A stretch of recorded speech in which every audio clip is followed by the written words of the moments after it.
यहाँ कानून व्यवस्था के नाम पर धज्जियां उड़ाई जा रही है। पुलिस से आदिवासी संगठन के कार्यकर्ताओं को, आदिवासी नेताओं को, आदिवासी छात्रों को पिटवाया जा रहा है। इसलिए कहें कि घुसपैठियों को उनको और प्रबल सुरक्षा देना है। कानून व्यवस्था को इन्होंने ताक पे रख दिया है और यहाँ कोई सुरक्षित नहीं है।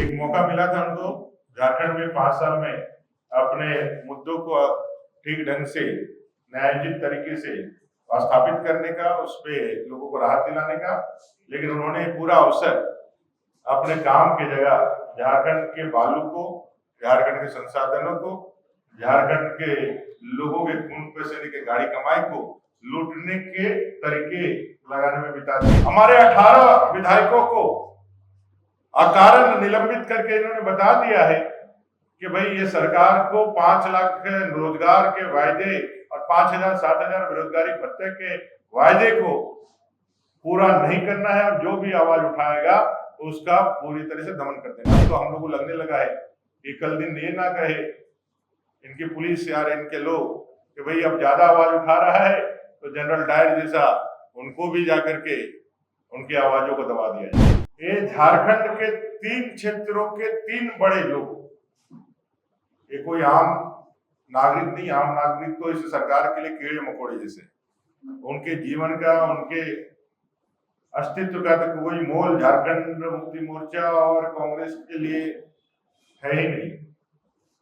एक तो सरकार का वर्दी पहना हुआ दरोगा अनुपम कश्यप, दूसरा कानून की रक्षा करने के लिए न्यायालय में पैरवी करने वाला एक अधिवक्ता, और तीसरा जनप्रतिनिधि। ये 3 लोगों की हत्याएं बैक टू बैक होती है और राज्य सरकार अपने जब बड़े बड़े डींगे हाँकती है विधानमंडल के उस फ्लोर को अपने झूठे कसीदे और झूठे वायदों को साबित करने के लिए जब दलीलें देती हैं, तो एक शब्द भी झारखंड के लॉ एंड ऑर्डर पर नहीं निकलता है। ये साफ दिखलाता है कि वर्तमान की सरकार के संरक्षण में ही ये सारी घटनाएं घटित हो रही है और इनको उनका ही संवर्धन भी प्राप्त है, उनका संरक्षण भी प्राप्त है। पूरे झारखंड प्रदेश में लगभग 7,000 महिलाओं के साथ दुष्कर्म की घटना है। ये कौन महिलाएं हैं? ये यहाँ के मूलवासी हैं, दलित हैं, यहाँ की आदिवासी महिलाएं। इस पूरे झारखंड प्रदेश में हर दिन 5 हत्याएं, ये कौन लोग हैं? यहाँ के आदिवासी मूलवासी। यहाँ कानून व्यवस्था के नाम पर धज्जियां उड़ाई जा रही है। पुलिस से आदिवासी संगठन के कार्यकर्ताओं को, आदिवासी नेताओं को, आदिवासी छात्रों को पिटवाया जा रहा है। इसलिए कहें कि घुसपैठियों को उनको और प्रबल सुरक्षा देना है, उनको और तुष्टीकरण की राजनीति को धार देना है। इसलिए झारखंड के पूरे कानून व्यवस्था को इन्होंने ताक पे रख दिया है और यहाँ कोई सुरक्षित नहीं है।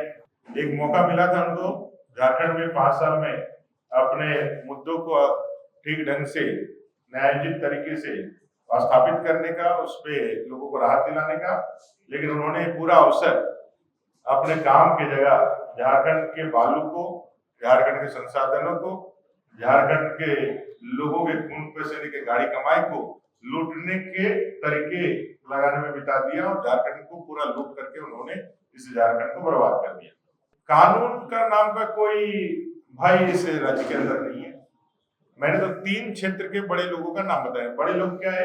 3 क्षेत्र के प्रतिनिधित्व करने वाले। एक कानून का जिनको संधारण की भूमिका है, जिनको जिम्मेवारी है, वैसे दरोगा की गोली मारकर के हत्या, कुछ दिन पहले आपने देखा होगा डीएसपी के गले से चेन की छीन गई। दूसरा, कानून बचे रहे इसके लिए जो पैरवी करने वाले न्यायपालिका के पैरवीकार वकील, वैसे गोपी कृष्णा की हत्या। तीसरा, जो विधायिका का पार्ट है, एक पार्षद, विधायिका का पार्ट एक पार्षद है वेद प्रकाश, उसकी हत्या। विधायिका, न्यायपालिका और कार्यपालिका तीनों के प्रतिनिधियों की हत्या इस राज्य सरकार के इन चंद दिनों के भीतर हो गई। लेकिन इस राज्य सरकार के मुख से एक भी शब्द नहीं निकलता है, ना यहाँ के लिए, ना गायबथान के लिए, ना गोपीनाथपुर के लिए, ना तारानगर के लिए, ना इलाही नगर के लिए, ना माहौदी के लिए। इस सरकार के मुंह से एक शब्द नहीं निकलता है। ये साफ दिखलाता है कि ये सरकार अपने वोट बैंक तुष्टीकरण बांग्लादेशी घुसपैठ के मुद्दे को कितना प्यार करती है, उससे कितना वो आदर करती है कि इनके लिए कई एक हत्याएं मौतें हो जाए, लेकिन इनको इससे कोई फर्क नहीं पड़ता। ये राजनीतिक जो न्यूनता जिसको कहते हैं, जो न्यूनता, जब उनको कुछ मिला नहीं तो कैसे अपना फ्रस्ट्रेशन निकाले। यह भारतीय जनता पार्टी का कार्यालय है जो उस प्रेरणा से, जो डॉक्टर श्यामा प्रसाद मुखर्जी जी ने जो राष्ट्रवाद की भावना को अनुप्रेरित किया, अनुप्राणित किया इसे देश के अंदर, उस दीनदयाल उपाध्याय जी का सपने को, जिन्होंने अंत्योदय के माध्यम से गरीबों के कल्याण का एक खाका तैयार किया, एक ऐसा संगठन तैयार किया जो अंत्योदय के परम लक्ष्य को प्राप्त करने के लिए अंतिम पायदान में बैठे हुए व्यक्ति के जीवन के उद्धार के लिए काम करे, और उससे लक्ष्य को प्राप्त करने के लिए, इसमें भारत को परम वैभव पर पहुंचाने के लिए और अंतिम पायदान पर बैठे हुए व्यक्ति के जीवन के उत्थान के लिए कार्यालय हमारा केंद्र होगा। इसलिए उस कार्यालय का, भारतीय जनता पार्टी के कार्यालय का निर्माण हम लोगों ने किया है, लेकिन वहां भी इनको लूट ही दिखता है। क्यों? क्योंकि लुटेरे को लूट ही दिखेगा। इनका सिर्फ और सिर्फ यही न्यूनता नहीं दिख रहा है इनके विचारों का। विधानसभा के अंदर उनके विधानसभा के अध्यक्ष ने भी अपने एजेंडे को कैसे, उस विधानसभा के पवित्र मंदिर को, लोकतंत्र के पवित्र मंदिर को कैसे हम माध्यम बना करके कर सके, उसका उन्होंने लगातार नंगा प्रदर्शन किया है। विधानसभा के अंदर नमाज कक्ष देकर के उन्होंने बतला दिया है कि इस सरकार का एजेंडा बांग्लादेशी घुसपैठ और तुष्टीकरण की राजनीति को बढ़ावा देना है। हमारे 18 विधायकों को अकारण निलंबित करके इन्होंने बता दिया है कि भाई ये सरकार को 5 लाख रोजगार के वायदे और 5,000 7,000 बेरोजगारी भत्ते के वायदे को पूरा नहीं करना है, और जो भी आवाज उठाएगा उसका पूरी तरह से दमन कर देना। अब तो हम लोग को लगने लगा है कि कल दिन ये ना कहे इनकी पुलिस या इनके लोग कि भाई अब ज्यादा आवाज उठा रहा है तो जनरल डायर जैसा उनको भी जाकर के उनकी आवाजों को दबा दिया जाए। जिस तरह का इनका रुख है सदन के अंदर, जिस तरह से इनका विचार सदन के अंदर दिख रहा है, ये साफ दिखाता है ये बौखलाहट में है, ये बहुत ज्यादा घबराहट में है।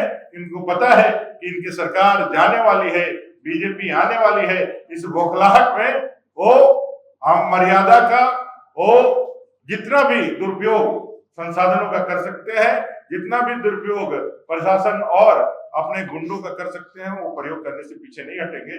ऐसा मुझे कल के वक्तव्य से और उनके बॉडी और उनके एक्शन से लगता है। संविधान की धज्जियां कैसे उड़ाई जाती है जब इनके नेता प्रतिपक्ष राहुल गांधी जी सदन के अंदर बोलते हैं तो उनको असमित संवैधानिक अधिकार चाहिए होते हैं।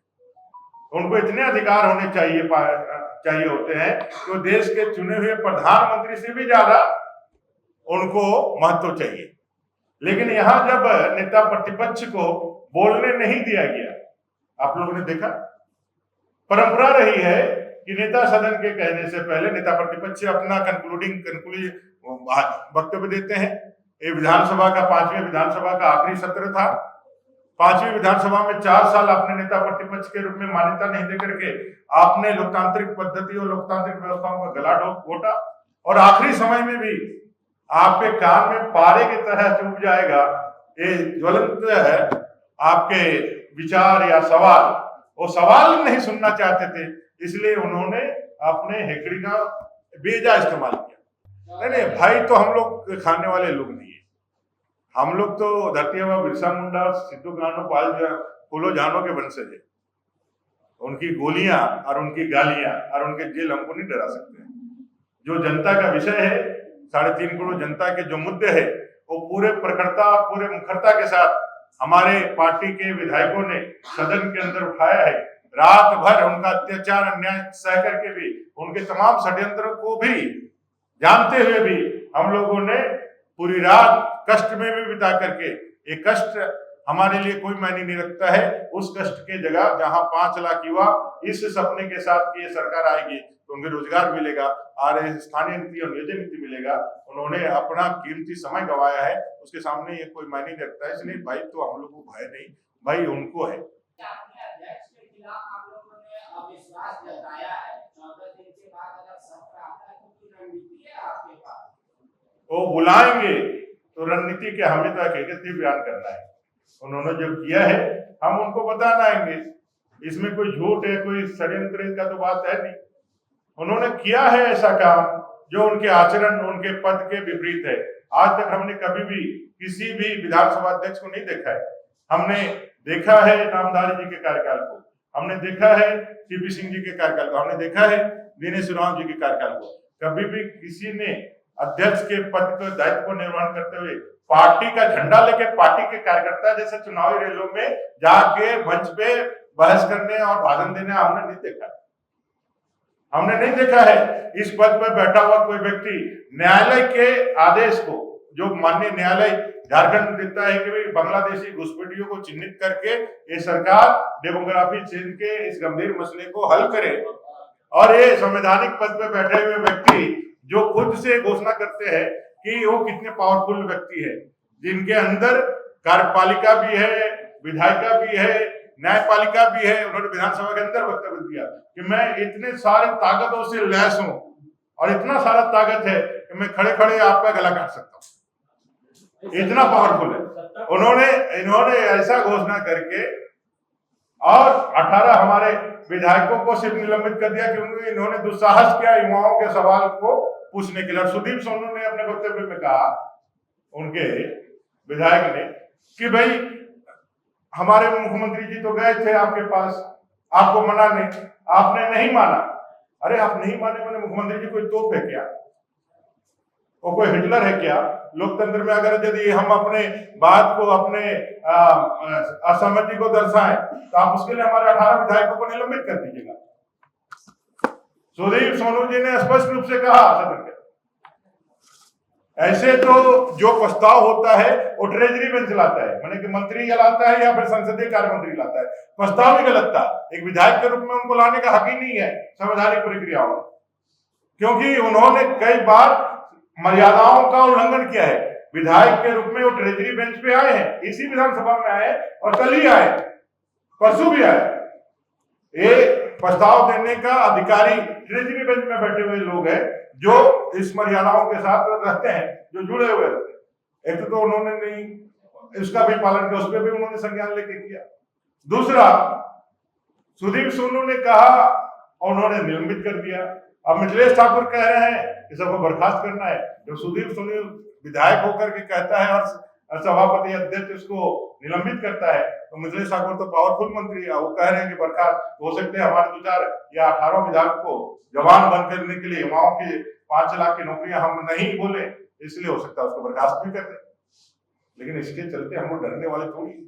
आप फांसी पे चढ़ा दो या सूली पे लटका दो, जो सच है सो सच है। और भारतीय जनता पार्टी का कार्यकर्ता बड़े मुक्त कंठ से यह विषय उठा रहा है और नीचे झारखंड की जनता तक लेकर के जाएगा, और इस सरकार के झूठ और प्रेम का नकाब जो उतर चुका है उसको और पर्दाफाश करके इसको बाहर कर सकते हैं। धन्यवाद, बहुत बहुत धन्यवाद।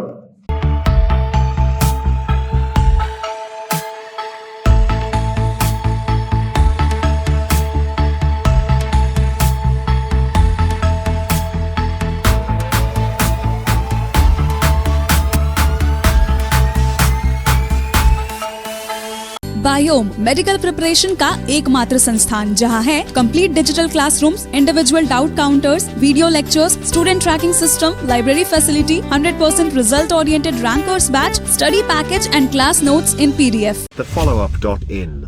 Like, share and subscribe. www.thefollowup.in